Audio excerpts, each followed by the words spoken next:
The news that came out yesterday, just one day after the Dolphins sent tight end Jonnu Smith to the Pittsburgh Steelers due to what appeared to be a lingering impasse over how much he was going to be paid moving forward. He wasn't going to play this year for $4 million. And look, my criticism of the Dolphins here is very simple. Normally functioning football operations do not make these kinds of moves in June and July. They make them in March and April. If you know you have an issue with Jonnu Smith, trade him before the start of the league year. Have the deal ready to go as soon as 4 p.m. Eastern rolls around on the first day of the league year. Boom, he's gone. And then you've got his replacement lined up. Or worst case scenario, you draft a guy. You don't go out scrounging for veteran tight ends in late June, because what you get is a guy who retired a year ago and didn't play, and for all we know, he doesn't really want to play. I don't know that Darren Waller's head and heart is in the game. I'm not pinning my hopes at the tight end position to Darren Waller after he's been out of football for a full year. This isn't Rob Gronkowski deciding to come back and team up with Tom Brady and win a Super Bowl.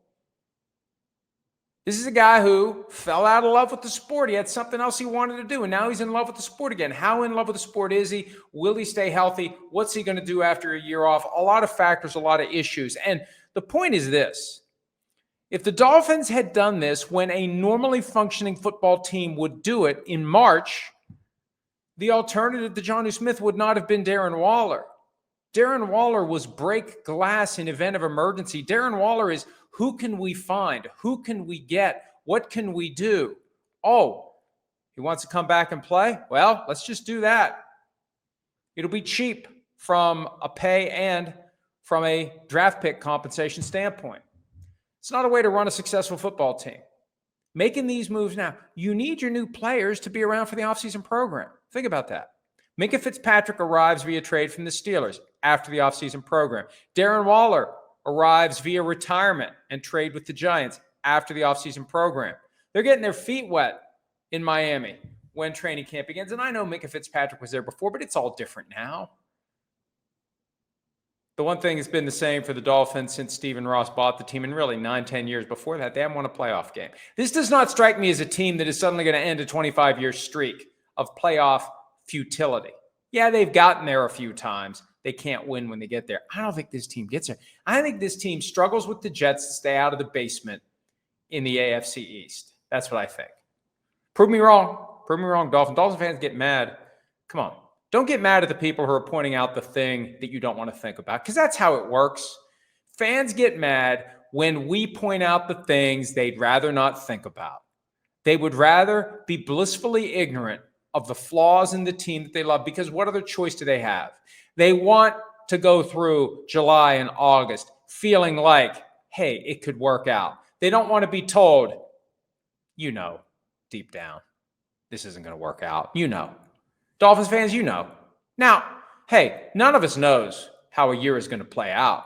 There have been teams in recent years that I thought had no chance to make it to the playoffs, and they make it.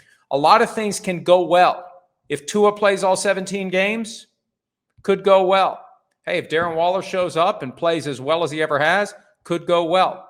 If Tyreek Hill isn't injured all year long like he was last year, even though they hit it for most of the season, the wrist injury, could go well.